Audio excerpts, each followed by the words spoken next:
Gil, my brother on the other side, Harry. This is episode 12. Oh, man. Yep, episode 12. Yep. We got a lot to cover today. Lots going on in the NBA, Yeah. playoffs. Eastern Conference is set. Western Conference is, well, still figuring things out. We also got the NFL, right? We are 2 weeks away from the draft. So Just about, yeah. Just about. yeah, a lot of things that are happening now as well in the NFL.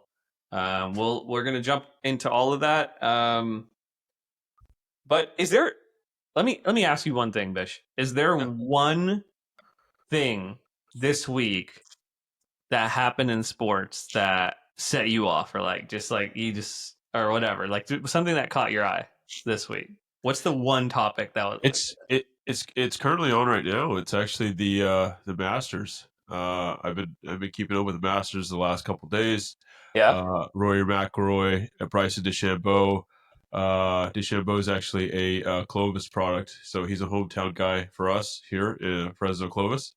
So they're both atop the leaderboard at the Masters right now. They're going to tee off here in the next few minutes, if they haven't already done so. But yeah, this is the most exciting thing I think I've witnessed all week when it comes to sports. The Masters is just something different. It's a golf tournament, but it's like it's a legacy builder is what I would call it. So whoever wins it. Where do they play the Masters? I'm not a big golf guy, so my brother is.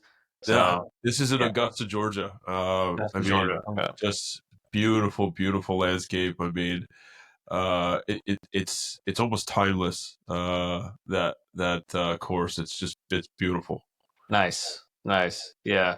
How about yourself? Uh, Anything that jumps out to you this week that you look back on? yeah, Kendrick Perkins had a really horrible take on Oh God. Giannis being the second best power forward behind Tim Duncan to ever play the game. And don't get me wrong, I think Giannis is a great athlete, but there are tons of power forwards to be considered. You got my guy Kevin Garnett, right, who I think arguably is the best power forward, and I put Tim Duncan more at the center than a power forward. But yeah, I mean, you can make the case for both, and you got Karl Malone too. Karl Malone's it. Karl Malone is the GOAT in my opinion. That guy was growing up watching him and John Stockton play. That duo, Yeah. you'd be hard pressed to find a better duo than that. Yeah. I know this one didn't win a lot, but Chris Webber could be argued to be one of the best power forwards as well. Chris Webber was good. His days in Sacramento was when he was at his peak. Yeah. But he's just not one of those guys that's a no-brainer. Yeah. Karl Malone, Kevin Garnett, those two guys. When you see them, it's just wow. That's box office, right? Perkins, I don't know why he says some of the things he says, especially with knowing that you played with KG, right? You saw his greatness at its peak. There's a little animosity there, I think, for Kendrick Perkins and KG. I don't think KG has an issue, but he might have some issues. I think there. I wonder if KG called him after that take, after reading that, and said, "What the hell are you thinking?" He hates the Lakers, that's for sure, and any chance he gets, oh, the Clippers are better than the Lakers. Oh, yeah, we're gonna dive into that. Let's jump into the NBA on that note. So we have the Western Conference, where actually the Eastern Conference is set, right? So we have the Cavaliers going to be taking on one of the four: Magic, Hawks, Bulls, or Heat. Just depends on how the plan goes, which kicks off in 2 days. And we have the Celtics following the same path. We'll take on the 7th seed. And then you got the Knicks playing the Pistons, which is set. Very interesting matchup. And you got the Pacers and Bucks playing again, following up from their matchup from last year, where the Pacers advanced. And the play-in teams again are the Magic, Hawks, Bulls, and Heat. So yeah, this is This is going to be interesting. And then you out west, you got it's just clogged right now, man. It's today is we're gonna know a lot. So I think the biggest game today is the the Warriors versus the Clippers, which will decide the number 6 seed. Who do you got? Who do you got in that game? Oh man. No, sorry. I should say, who do you want? Because you're a Lakers fan, and whoever wins this matchup is who you're most likely going to play. I personally, I think to play it, man, it's hard. You can't really choose your opponent because when you get into that position, chances are you're going to choose wrong. So I think whoever comes out of it, the better team, is the one that the Lakers need to face. The Lakers have a really good roster. They made some unbelievable trades this year. I mean, I think somebody should be winning GM of the year. It's definitely our guy. But man, I think to see a first round matchup against a team like the Warriors would just be unbelievable, man. Uh, you're talking about two guys. Curry still has, I would say, a handful of years left to play. I don't think he'll ever play with. Curry's what, 37 now? No, 38? Curry, he's like 35, I think. I want to say No, 35, no, no, 36. no. He's definitely older than 35, but I might be wrong. Let's have a look. Yeah, no, he's 37. Oh, he's 37. No, Okay. he's 37. So he's 37, and then, LeBron's 40. Yeah. So this could be the last dance, especially between the two of them. We saw some unbelievable matchups between them in the finals, and then for them to go up again possibly in the first round, I think it would just be really, really neat, to be honest. Yeah. The first round series with LeBron and Curry, it's got legacy series written all over it. LeBron, so I would say Kobe had to deal with the Spurs and then the Celtics Yeah. during his tenure, His right? heyday. Yeah, for Yeah, sure. when he was winning a lot. LeBron's pretty much had to deal with the Golden State Warriors. Oh yeah. And I guess you could say the Celtics as well. But Yeah. but Curry has now had I believe he has 4 titles Curry's got 4. and LeBron's got 4. 4. Yeah. If Curry goes on to win, let's say hypothetically they go the distance, right? Yeah. Then he gets to the finals, they win it. Is LeBron even in that GOAT conversation anymore? Is Curry now eclipsed him in terms of the GOAT rankings? I think it's kind of a difficult way to put it because uh, their playing styles are completely different. You know, but the one thing is, if you put them on any other franchise, they do the same thing, right? They're those kind of guys. There's certain guys that you can't plug and play, but LeBron, Steph, those guys, they go anywhere, they're going to win. They're just that great. LeBron's he's just different. He's built different. I think from when we saw his first ever game when he played against the Sacramento Kings, coming out of high school for the Cavs, to now. I mean, he's had such a transformation, not just with his body, but his game. So Sure. he's definitely different in that sense.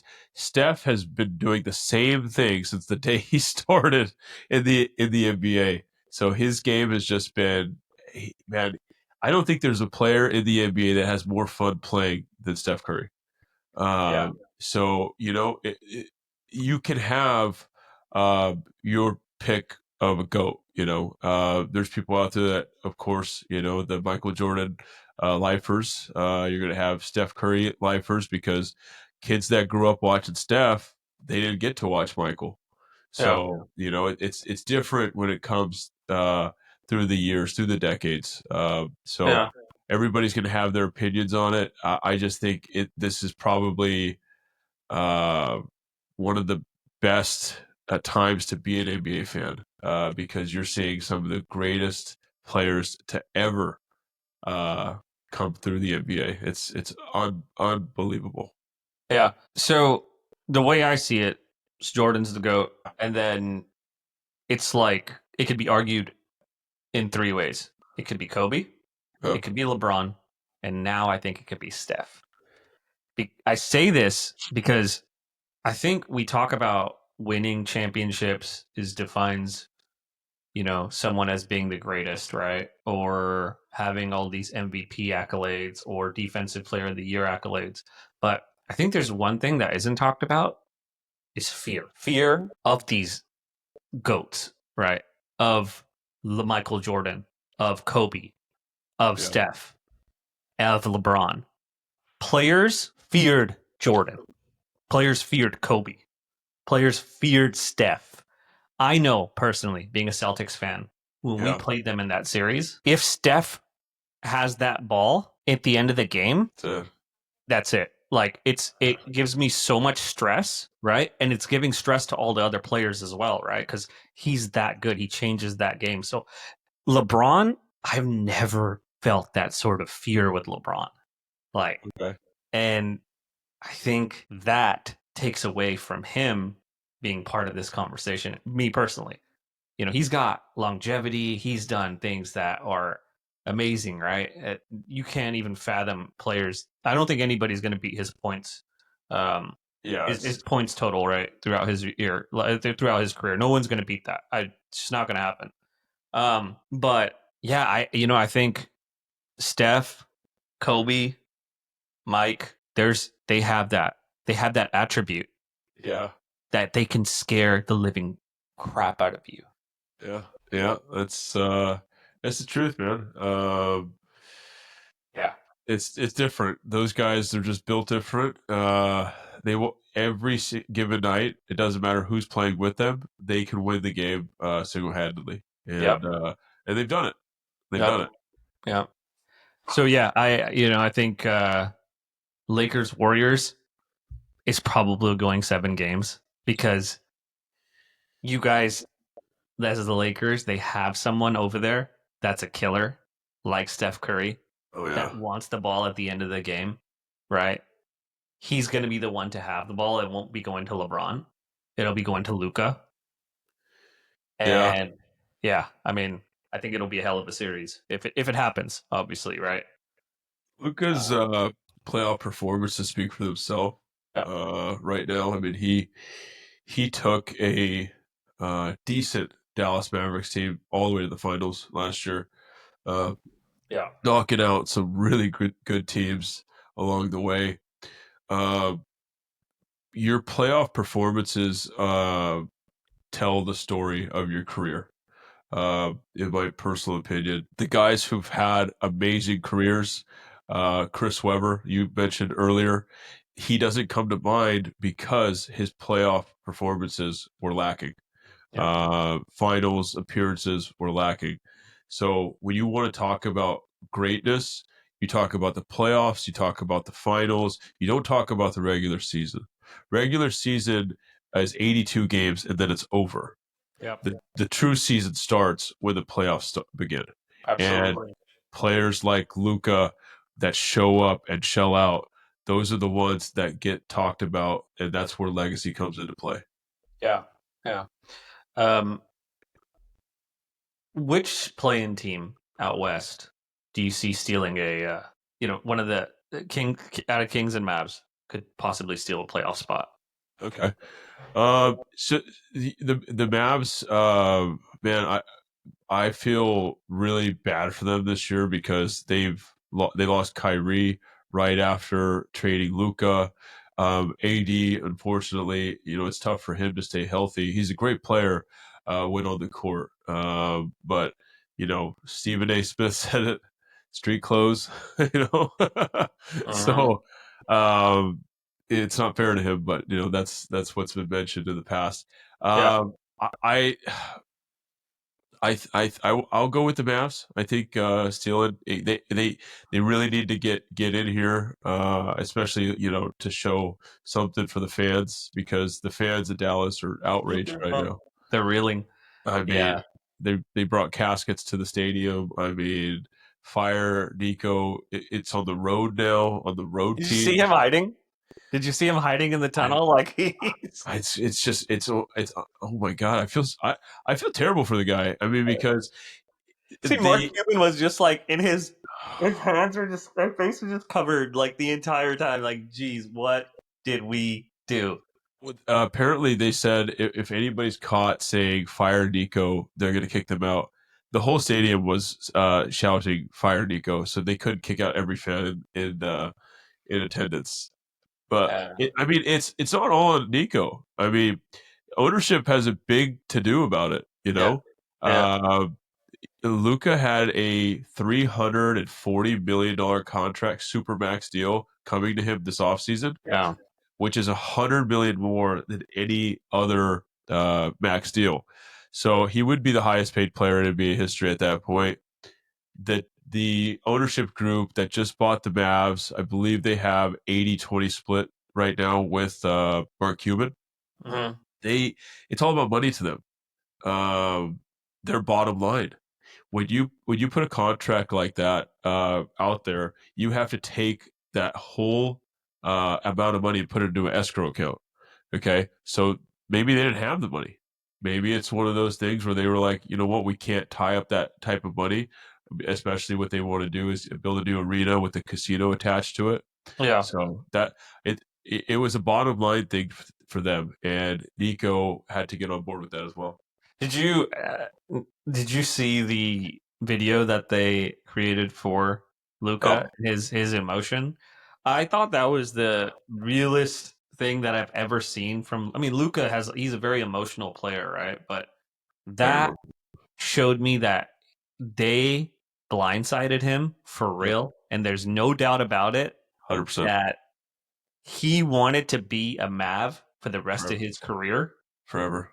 Yeah. and that was not the case. And obviously, he was very emotional. He even said afterwards, after watching the video, that he didn't want to play the game. Right? He did, yeah. And I like just thinking about it right now. It was emotional to me. Yeah. To see that emotion coming out of another human being, your heart goes out to him. Yeah. And he's not the only one that was affected by this. It was the fans, his family. He was drafted at 19 years old. Yeah. Out of the Spanish league, he played for Real Madrid. I mean, he was a kid when Yeah. came to Dallas, and he built a life there. Yeah. 8 years is a long time, but that was the prime of his young life, Yeah. and cultivating the relationships that he had. I mean, you saw him walking in pregame. Every single person that he saw, they dabbed him up, they gave him a big hug, and you could tell it was different. It wasn't just a regular basketball game. It was personal. And Yeah. that video was, man, I've never seen emotion like that in a pregame other than, with the untimely passing of Kobe and Gigi. Yeah. That's the last time I saw emotion like this in an NBA game. And he came out and he put on a show. Yeah. And my 45 points. He dropped 45, and Anthony Davis dropped 4. I think he had my 4 points or something. my hat goes off to the Dallas Mavericks fans because they chose to root for him. I mean, there's never been a player to ever come into an opposing arena and get the type of love that Luka got, and Yeah. that just shows you that the fans of Dallas, they're true fans. They're true Yeah. fans. They're Yeah. I just mean, he's a superstar, right? I mean, yeah, just you're not yeah, going to see this a lot where a superstar like that will leave a franchise and then come back and get that yeah. sort of reception. I mean, we saw LeBron. LeBron, I think, got booed when he returned after he took the took the role in Miami. Oh And yeah, came yeah. back, right? Took Obviously, his talents to South Beach. I mean, yeah, he took his talents there. Yeah, but okay, let's keep it moving. We want to. I want to discuss the Eastern Conference, and I don't want to spend too much time here, but I think one thing that I'm actually really curious about Uh-huh. is the Cavaliers, and I I want to get your take, and I'll share my take. But out of the four teams right now, 7 through 10, we have the Magic, Hawks, Bulls, and who has the best chance at knocking the Cavs out in the first round? So I'll never put anything past Eric Spoelstra of the Heat. That they are just built different out there in They don't South. have Jimmy Butler. They don't have. Yeah. I know they don't have Jimmy Butler. Tyler Hero has his moments.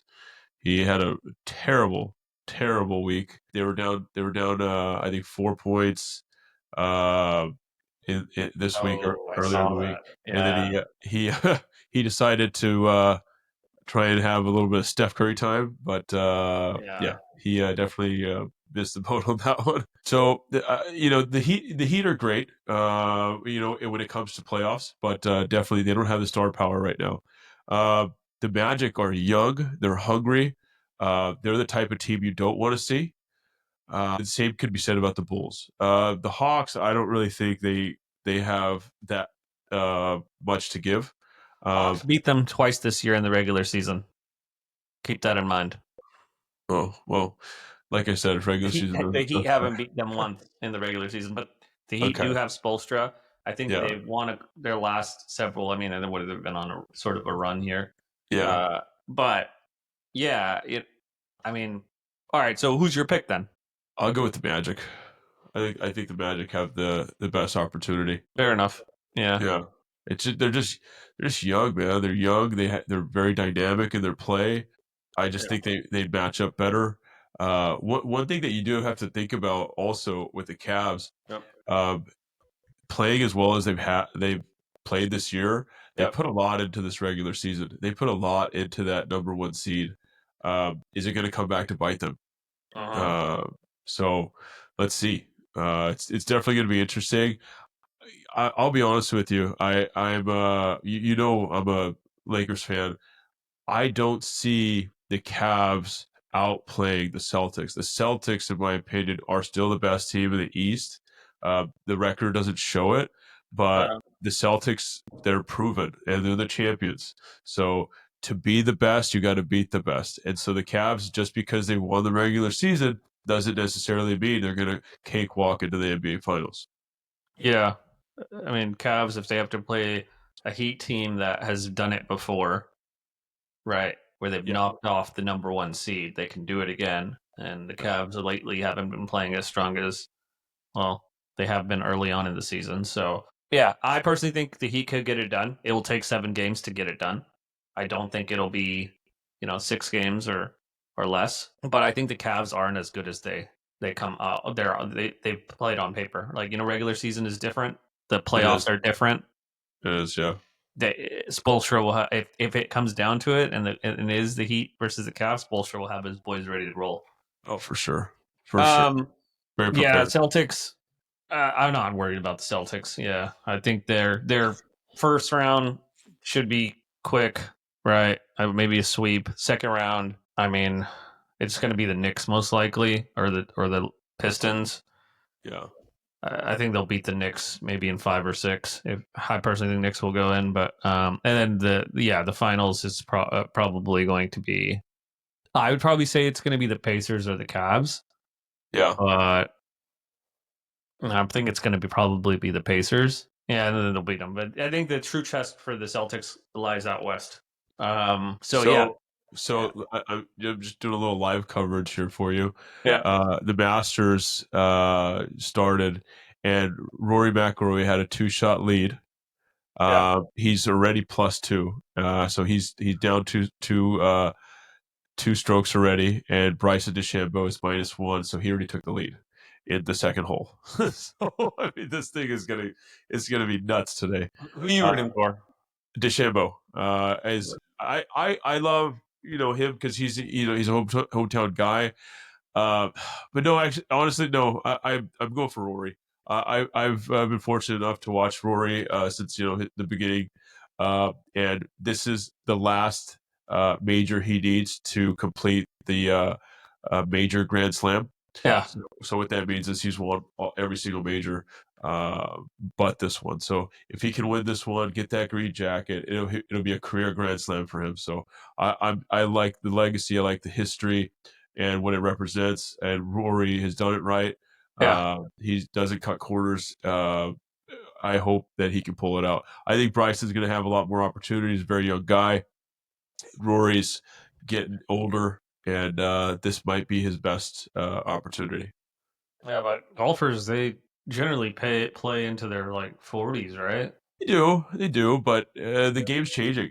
There's a lot more competition out there, a lot younger competition, and some of these guys they're just built differently. So I mean, if you can't adapt to that type of style, you'll be left behind. And Rory's kind of on the cusp there. He's in between both worlds. How many Masters has he won? Zero. He's never won a Masters. So this is big this for thing. him. Yeah. If he wins this, he'll have the career Grand Slam. He'll won the U.S. Open, the British, the Masters, and then I think there's one more that's fleeting me right now. But Yeah. yeah. So Yeah. let's see. Yeah, let's see.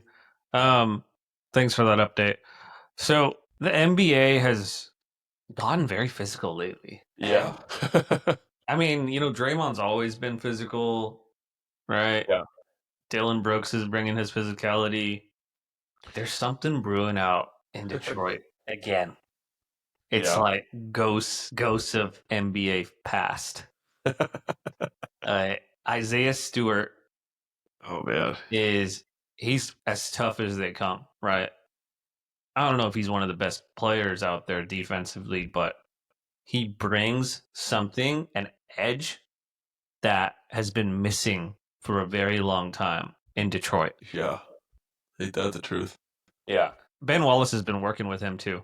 I've seen some posts about that, and he's, Ben was never like, the bad boy type, but he was tough, right?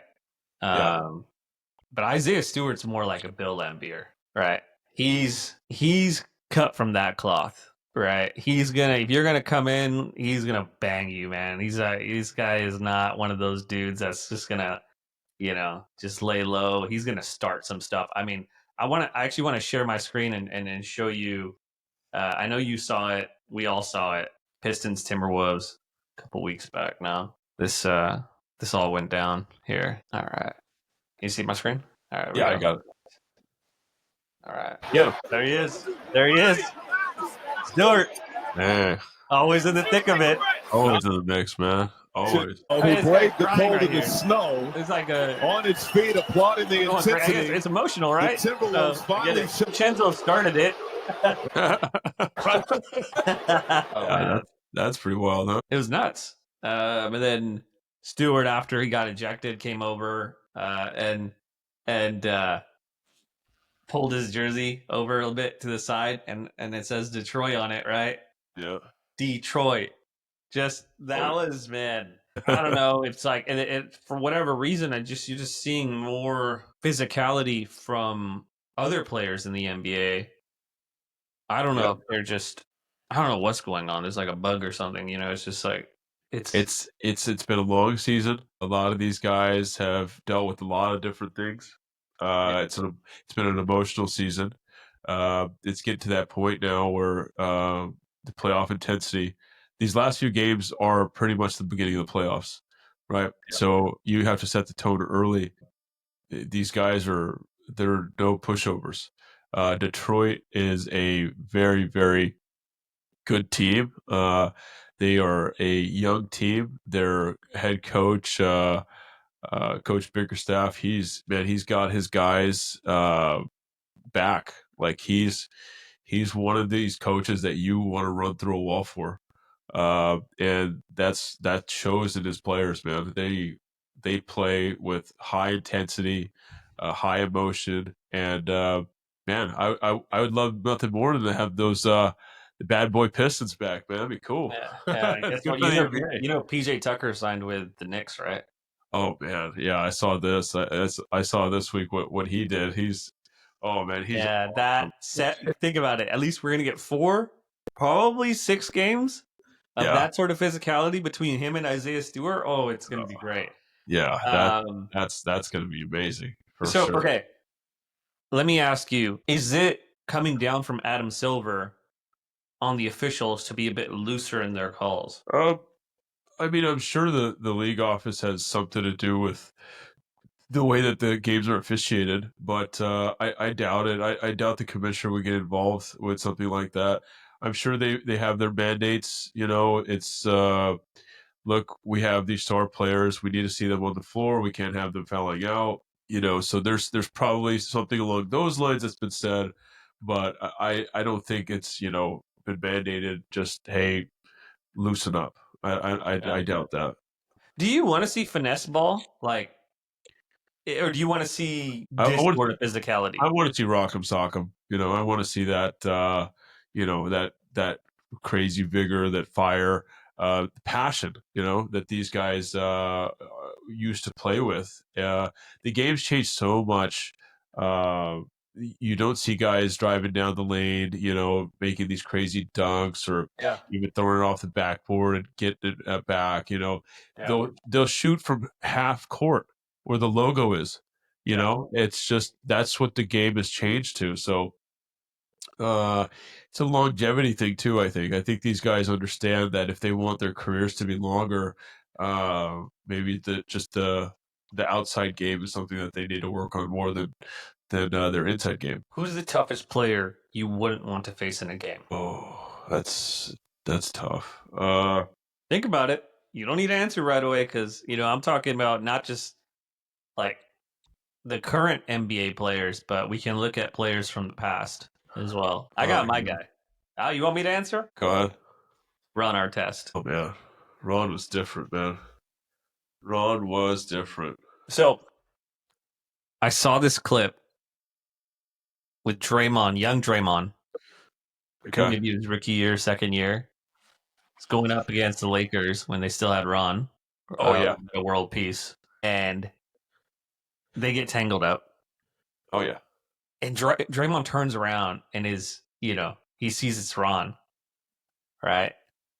And he settles down real quick. Oh yeah. Not how the current Draymond is, right? Ron Artest is that dude. Oh, he's that dude. Kobe knew he was that dude. Oh yeah. And he knew he needed that edge. Oh When- yeah. Just like how Jordan and Pippen needed that edge when they went and got Rodman. You need that dude. Oh if you yeah. win a title, right? Or you want to win a lot of titles, I would say, right? And yeah, so Ron Artest, I think, is that guy I would be worried about if I was. Ron Artest was just such a special player. When he was instrumental in that last championship the Lakers won. I'm sorry, second to last, I think it was. But when he hit that three, when Kobe passed him the ball, and he didn't even. He was like, "Kobe passed me the ball," and he when he made that three to win that game, he celebrated in his jersey. He went to the press conference in his jersey. He went to the club in his jersey. I don't think he took his jersey off for the next week, to be honest with you. No. So that just tells you that that's when emotions come in. Those kind of players. We still talk about them. See, I mean, they're generational type of players and characters. So yeah, he's definitely up there. There's definitely some guys that come to mind. He's up there with them, but I loved watching Ben Wallace play. I thought he was just crazy when he came. You couldn't do anything down low. I thought you were going to say Rashid. Yeah, well, Sheedy baby, yeah, for sure. But I mean, those two guys together, I mean, that was probably one of the best tandems I'd ever seen when it comes to defensive players. So, yeah, that was a wild time, I think. Yeah. Something incredible happened this week. Nikola Jokic joined Russell Westbrook and Oscar Robertson as the only players to average a triple-double for a season.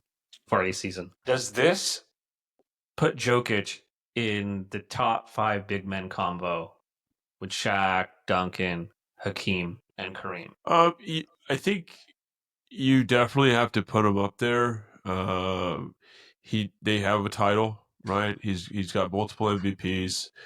His game is so ugly though, the way that he plays it.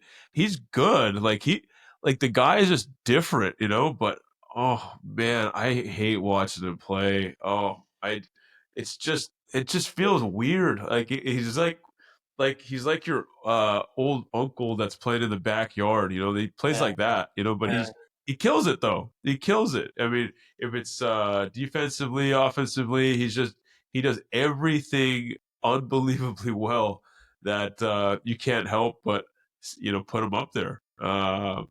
But the guys like Shaq and Duncan, Akeem and Kareem, they were feared, right? They were those guys that you feared when you went up to them. Nikolai, he is like that, but he just looks like a big teddy bear, to be quite honest with you. He's physical. He's tough. He's gotten to a few different altercations with different players. He's not. Have you ever seen his brothers? His brothers are massive. At least that I forgot the one's name. I think it's his older brother. They're freaking units, man. Yeah, he's the youngest, I believe. They are units. These guys. Oh my goodness. Yeah. They look like they could be like heavyweight champions. Like that's how crazy they look. Yeah. I think you definitely have to keep him or consider him for in that group of great players. He does things, and like you said, it's not pretty because we're not used to a center doing this. And when you think of a center, a great center, it's somebody that's down low in the post, dominating close to the rim. He's getting every one of his team members involved, right? Yeah. And also, this is a little known fact. He's never had an all-star teammate. He's the only person. Yeah, no, it's their point guard, Murray. Murray's He's never been an all-star. You serious? Mm-hmm. Wow. Yeah, I actually went and checked. I thought the same thing. I was like, Murray's been an all-star, definitely. I mean, he's had some pretty good years, but no, hasn't. No all-stars, no all-NBA teams. Oh man. When you think about it, it's pretty impressive, right? Westbrook had Durant. He had James Harden, right? I mean, Oscar Robertson, I'd have to go back to see who was on his team. I don't know. But Shaq, Duncan, Hakeem, Kareem, all of them had all-star teammates. Yeah. Right? I think when Jokic's career is over, depending on how many titles he wins, he might go down as the best big man to ever play. I mean, Shaq came out and he said some things. I don't know if you maybe you caught them. He said about dominating the current centers in the league, right? Sure. Which he would, right? I mean, I watched Shaq. You watched Shaq. What you need against Shaq was bodies, right? I mean, nobody was going to guard him unless you were Ben Wallace or maybe Sabonis, right? But you need fouls, right? And you need bodies to throw at him because the first guy you throw at him is going to be in foul trouble within like 2 minutes. It'd be interesting to see that matchup for sure. Yeah. Shaq was the most indefensible big man I think I've ever had the pleasure of watching. Yeah.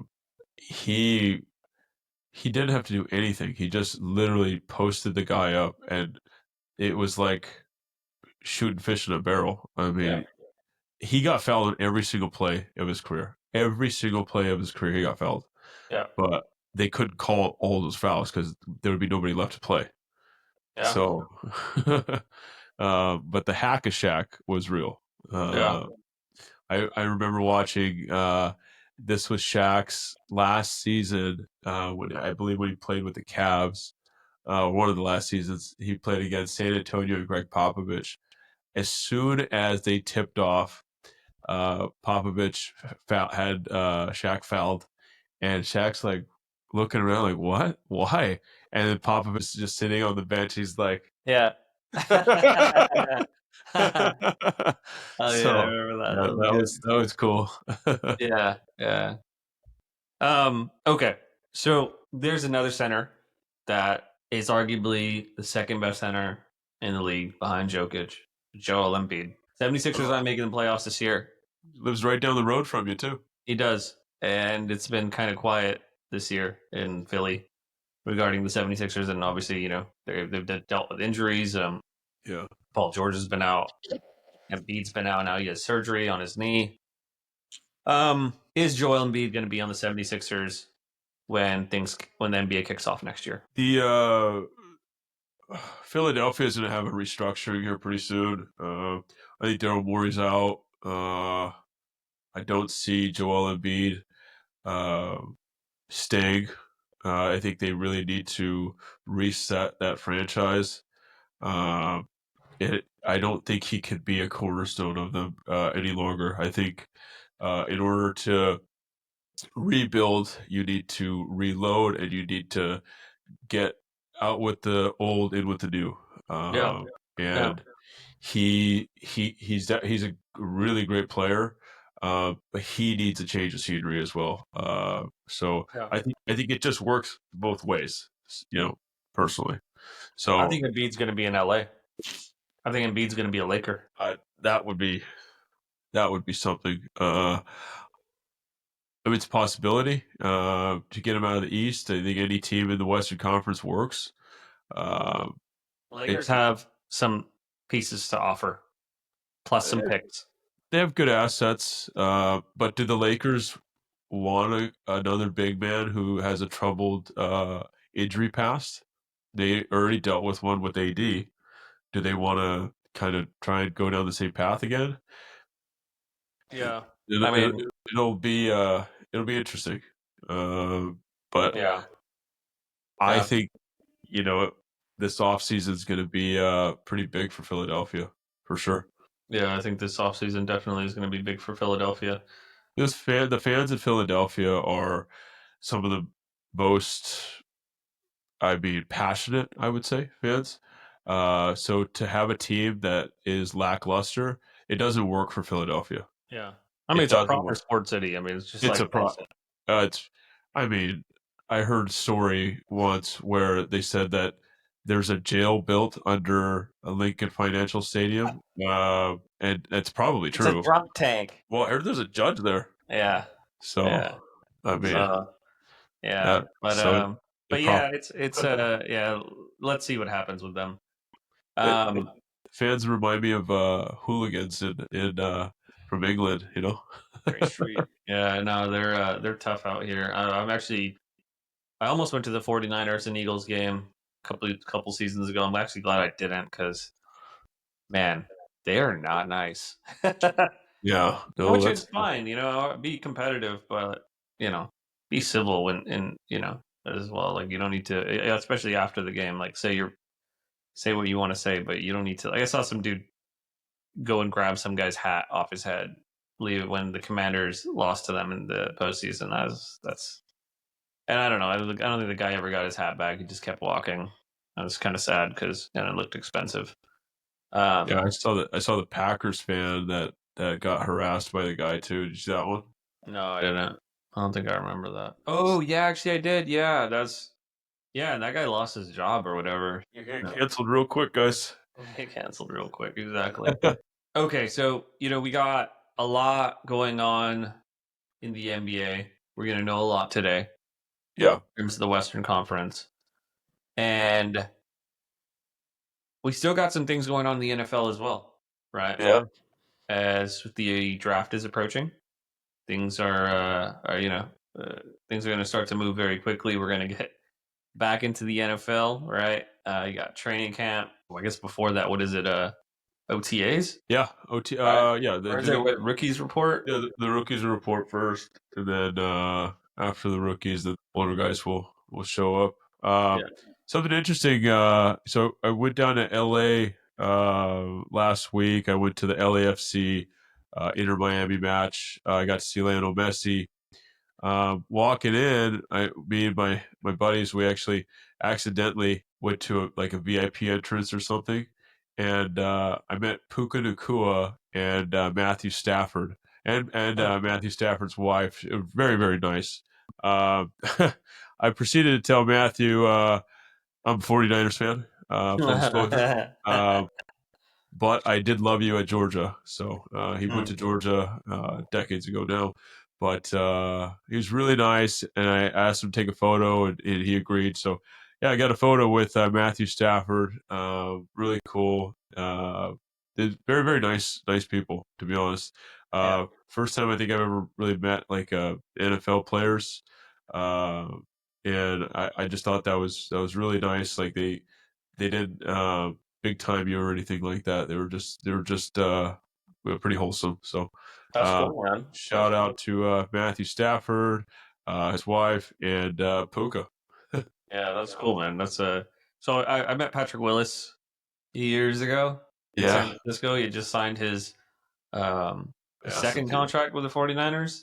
Yeah. And yeah, he's out shopping, and so I was like, I think San Francisco is very hilly, and I just started staring at him from a distance, like this guy looks familiar. Yeah. And I just start running. Like I was with my friend. My friend doesn't know why I'm running.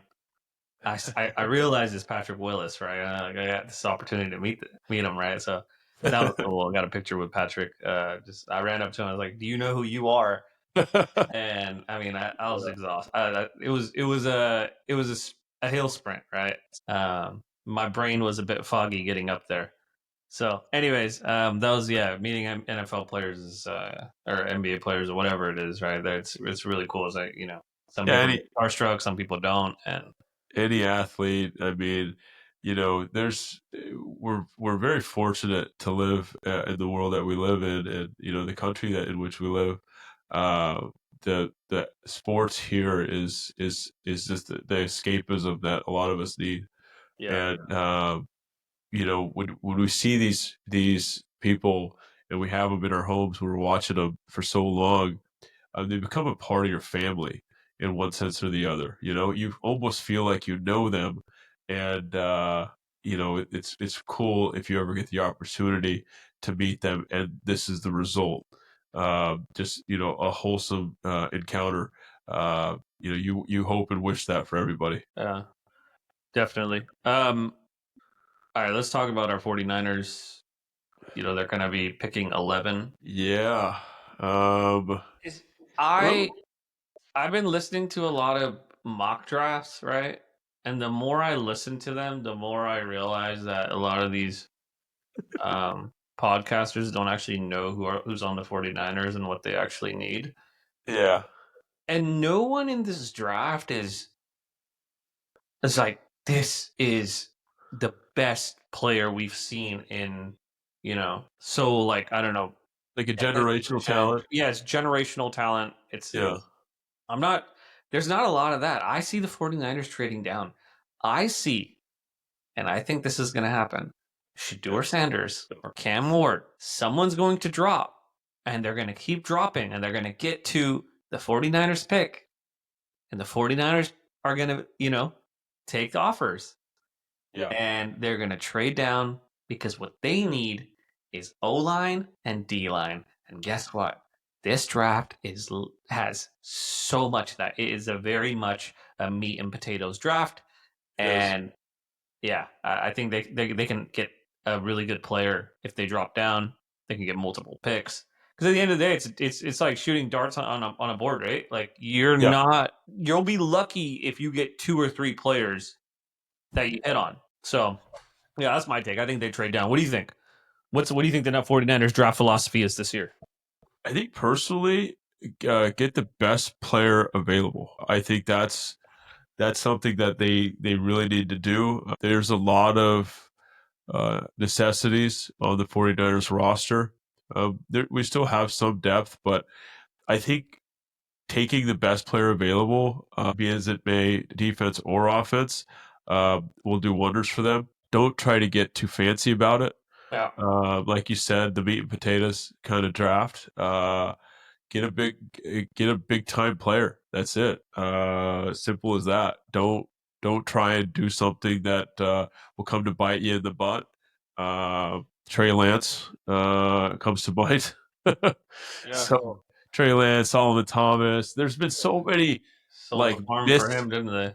missteps that the 49ers have made in recent drafts, but they're so good in the middle part of the draft. Like getting guys like George Kittle and Warner, Fred Warner. I mean, those guys are like Hall of Fame worthy type players, and you got them in like the last what? Oh, well, Fred Warner was a third round pick, and then but Kittle, my goodness, he was a sixth round pick or something of that matter.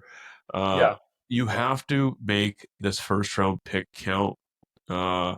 Also, if you don't believe that any of these players are worthy, trade out of it. Get future first round picks. If you think next year's draft, and the next year's draft has some potential. There is a very familiar name that will be in next year's draft, possibly. The last name is like the Kennedys, Archie, Manning. So there's going to be a lot. I'm just saying to have that potential next year of a player like that coming out. There's going to be a lot of teams that are trying to set themselves up for that, and that's why I think the New York Giants, with the pick that they have, they will not take Shedeur Sanders or a quarterback for that matter. I think they're going to take defensive lineman out of Penn State. That's more of a safe pick as well. And they're trying to set themselves up for Manning, I think, next year. So let's see. I see that. Shedeur Sanders, I started to hear a lot of chatter about the New Orleans Saints. Derek Carr is possibly having season-ending surgery. Yeah, non-throwing shoulder. Yeah. Derek Carr's older too, right? You got to think about, who's going to be the backup. Well, the issue that you have with New Orleans, their cap situation is atrocious. They are really, really against it right now. They need to let some people go. I don't think Shedeur would be a great pick for them, just because I feel like they have a lot of other gaping holes. But if you're able to take a player like that, you take that, to the bank for sure. So it's good. It's very interesting. I think the where the 49ers pick is, it's in that just territory where it's not too far down or not too high up where somebody couldn't trade for it. So it's in a good spot. And I think the 49ers really need to work the phones. They need to put themselves out there, and try and look for a date to the prom, Yeah, I just what was the Kevin Costner movie? Draft Day. I just watched it. Or I'm just like 10 minutes left in the movie. And man, it just gets you ready. Like, I hope John Lynch is on the phone wheeling and dealing. Think they need it, right? Shanahan, you should probably stay out of that room. And I'm assuming probably will, because Jed York did say that John Lynch is going to be in charge of constructing the roster, player personnel. So we'll see where Shedeur. He might have like an Aaron Rodgers effect, man. Like, I feel like he could potentially drop and end up being the better quarterback out of him and Cam Ward. Right. And it's nuts when you think about it, because Alex Smith, like, he was good, like, but he wasn't. 49ers needed a quarterback during that draft, right? And Alex Smith and Aaron Rodgers were the only two quarterbacks, I think, that went in the first round. Yeah. right? It was either or, right? I think this gives me the same type of feel. It's like who pick your poison. Who are you gonna take, right? Out of the two, it could be anyone. Because Shador, I saw his workout, man. He can sling it. He has a gun. He can throw it very far. And the lineage is there too. That's something that's important. You know, he's box office also. He comes with Prime time. big following, man. So Yeah.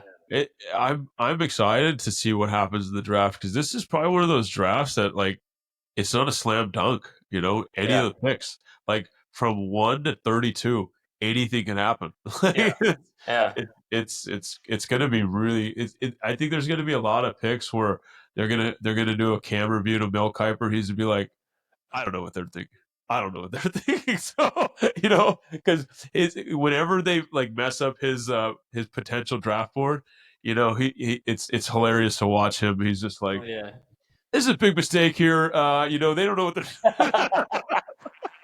So yeah. D. Yeah.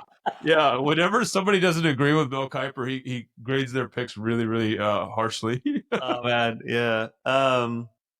Okay, before we jump into Brock, I want to just quickly touch on Trey Lance. He signed with the Chargers, 1-year deal, $6.2 million.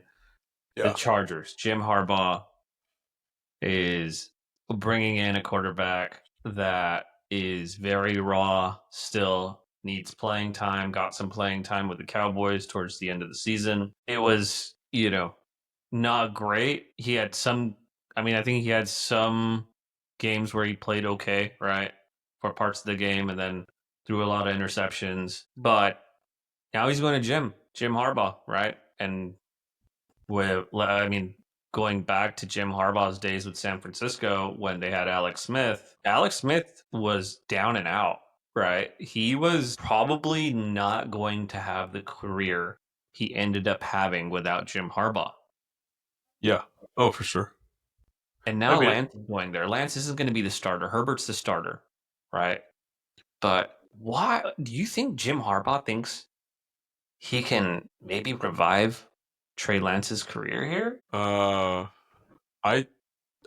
see Jim Harbaugh as a quarterback whisperer of some sorts. He coached AJ McCarthy to a national title. He took the 49ers to a Super Bowl with Alex Smith and then Colin Kaepernick playing the rest of the season. He's built a bit different. And if anybody can do wonders for your career as a quarterback, especially if you've had, lack thereof with Trey Lance, I think it's Jim Harbaugh. Jim Harbaugh is one of those guys. Andy Reid is probably the best when it comes to something like this, but Jim Harbaugh, I think he may be able to find a diamond in the rough in a situation like this. And Herbert, the way that Herbert plays the game, is potential to get hurt quite often. So Trey Lance might see some playing time as soon as the season kicks off. Yeah. Maybe. Let's see. You think he ends up being QB2? I think so. Go Chargers. Go. Okay, let's jump into Brock Purdy now. I think there's been a lot of chatter about Brock Purdy, his contract situation, what he should be getting paid. Yeah. I want to get your take. Not in any order. Tell me what are the 10 QBs, the top 10 QBs, not in any order, right now in the NFL. I mean, you got to start at the top, right? You got Patrick Mahomes, Josh Allen. Those two guys are in their own stratosphere. Mm-hmm. You got players like remind me of the Eagles quarterback. Jalen Hurts. Yeah. Jalen Hurts. He's on the cusp of that as well. Super Bowl winner, MVP, all that stuff. Those guys are the ones that come to mind, as well as Lamar Jackson. Everybody else is just kind of a little bit of noise. Those are like the Mount Rushmores right now of the quarterback landscape of the NFL. Brock Purdy, the contract situation has gotten to this point where I don't think it's fair to the 49ers at this point to have a guy that, isn't in that tier. He could be one day, but right at this moment he's not. But he's trying to get paid that way. So I don't, they're almost, I don't, it's like a smoking gun, who knows what's really going on behind closed doors. But when you hear these numbers that are getting thrown out there, it's big time numbers, man. It's Yeah. big time numbers. So um, I think they'll get it done before the season starts. Personally, if it was me, I would have just franchised him 2 years in a row. Uh, but your quarterback is the way that your team goes, right? They have to have an energizer bunny. If you piss your quarterback off, your chances are you're not going to do too well. Okay. So you kind of live and die with that position. So it's a trickle down effect. You have to keep him happy, and that way the team is happy. Okay, so I want to talk about the top 10 quarterbacks, but I want to talk about who's 100% in that, top 10. Because I wasn't sure if you named your top 10 or just the 10 quarterbacks. I think top 10 it's kind of pointless, to be honest, because the four. Okay, how about this? No, let's play a little game. Okay, I'm just gonna name a quarterback and you tell me if Purdy's better or not. Who would you rather have? Right? You're gonna give this guy a contract or gonna give this guy a contract, right? Patrick Mahomes, Josh Allen, Joe Burrow, Lamar Jackson, Justin Herbert, Matthew Stafford, Jared Goff, Jaden Daniels, Jalen Hurts, Dak Prescott, CJ Stroud. Yeah, I think it's pretty clear. I think the only quarterback I didn't name that you named was Burrow as a top 5. So the other 4 quarterbacks plus Burrow, that's 5. I would say Purdy would be 6th on that list. You think Jalen Hurts is better than Purdy? You'd rather give him a contract over Purdy? Super Bowl winning quarterback, MVP. A Super Bowl MVP. He's been a league MVP. He's been a league MVP? Oh no, Lamar. I think Lamar did. Lamar win it? He didn't. Lamar won it. Yeah. Lamar won it back to back. I forgot. No, I want to say he did. No, he didn't. 3 years ago. Jalen Hurts threw for last season. He threw for 18 touchdowns and 5 interceptions. No. It was a couple years ago. But okay, it doesn't matter. I mean, his best season was in terms of touchdowns was the year they got knocked out of the playoffs by the Tampa Bay Buccaneers. 23 touchdowns and 15 interceptions, right? But I mean, he threw a lot more, but he ended up throwing a lot of more interceptions too. So I don't know. I mean, that's tough. Right. I mean, I see your point. Patrick Mahomes, Josh Allen, Lamar Jackson, Joe Burrow. I still think Purdy probably can make the case against Joe Burrow and Lamar Jackson. Yeah. Burrow, he's a pocket quarterback. Purdy can do both, stay in the pocket, get out of the pocket. Lamar Jackson, he's a much better processor, throws the ball better. Lamar can get out of the pocket, do his thing, right? Yep. Purdy knows how to win in the playoffs. Yes. Lamar Jackson doesn't. So you can say that bit as well. Jalen Hurts, Brock Purdy. You get Brock Purdy that offensive line that Jalen Hurts has, Brock Purdy's going to put up MVP type numbers that he did in his second year. Yeah, I think so. I think you definitely have a point there. That's for sure. Excuse me. But yeah, I mean, what's he worth, right? I think just given that he had a down season last year, right? You probably don't want to pay him like top quarterback money, so he's definitely not going to make Josh Allen money. And it's great that Josh Allen actually signed that contract because that kind of like sets the bar, right? For Brock, 50 to 55 million should get it done. Now, let me ask you one more thing: does this get done before the season starts? The draft. Let's say, okay, when does it get done? Does it get done before the draft? Does it get done before training camp? It needs to get done before the draft. Because you need to know what you're working with, what's a possibility here, what's not. You know what they're really looking at as far as numbers go. You know, So it's very, very important that they get it done before the draft. They're coming down to the wire here. Let's see what happens. I mean, this is taking away from draft prep, because the story's out there. Everybody's getting asked about this. Jed York's getting asked, John Lynch is getting asked, Kyle Shanahan, wherever he is, he's probably getting asked. So it's something that is just it's just out there right now. It needs to have a resolution, and so we can move on from this and start getting back to what the 49ers need to do, and that's hit a home run with this draft. Yeah. It's going to be really interesting couple weeks that are coming up here. So yeah, I can't wait for the draft. I think it's going to be. Don't they? Isn't it on Thursdays now? They just do the first round. I want to say, yeah, I think the first round is just it's by itself. Yeah, the way that it works, I believe it's the first round is April 24th.